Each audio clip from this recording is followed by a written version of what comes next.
बोरदहेगाव मध्यम प्रकल्पातून बोर नदीत सोडलेल्या पाण्याच्या प्रवाहात करंजगाव येथील एक शेतकरी बैलगाडी व गाय वाहून गेल्याची घटना सोमवार रोजी सायंकाळच्या सुमारास घडली। या घटनेत बैल वाचले मात्र शेतकऱ्याचा दुर्दैवी मृत्यू झाला। घटनेनंतर करंजगाव व परिसरातील शेतकऱ्यांनी धाव घेत नदीपात्रात शोध मोहीम सुरू केली। दरम्यान करंजगाव शिवारातील समृद्धी महामार्गाच्या बोर नदीवरील पुलाजवळ शेतकरी आढळून आला। तातडीने नागरिकांनी या शेतकऱ्यास वैजापूर उपजिल्हा रुग्णालयात दाखल केले, मात्र वैद्यकीय अधिकाऱ्यांनी शेतकऱ्यास तपासून मृत घोषित केले। भानुदास गंगाधर मगर वय 74 वर्षे, राहणार करंजगाव असे घटनेतील मयत शेतकऱ्याचे नाव आहे। या घटनेने प्रशासनाविरोधात संतापाची लाट उसळली आहे।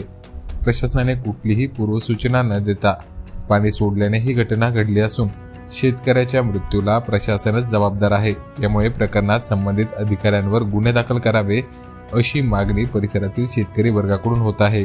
दरम्यान प्रशासनाने पाणी सोडण्या अगोदरच काही शेतकऱ्यांनी विरोध दर्शवला होता। पाणी पुन्हा का सोडताय? एका आदेशाच्या नावाखाली किती वेळेस बेकायदेशीर पाणी सोडाल, नासाडी कराल, असा प्रश्न शेतकऱ्यांनी उपस्थित केला होता।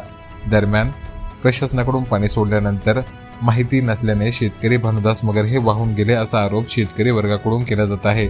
खरंच प्रशासनाला पाणी सोडण्याची गरज होती का? तसे आदेश होते का?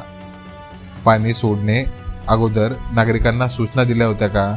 असा प्रश्न तरी आता शेतकऱ्यांकडून उपस्थित केला जातोय।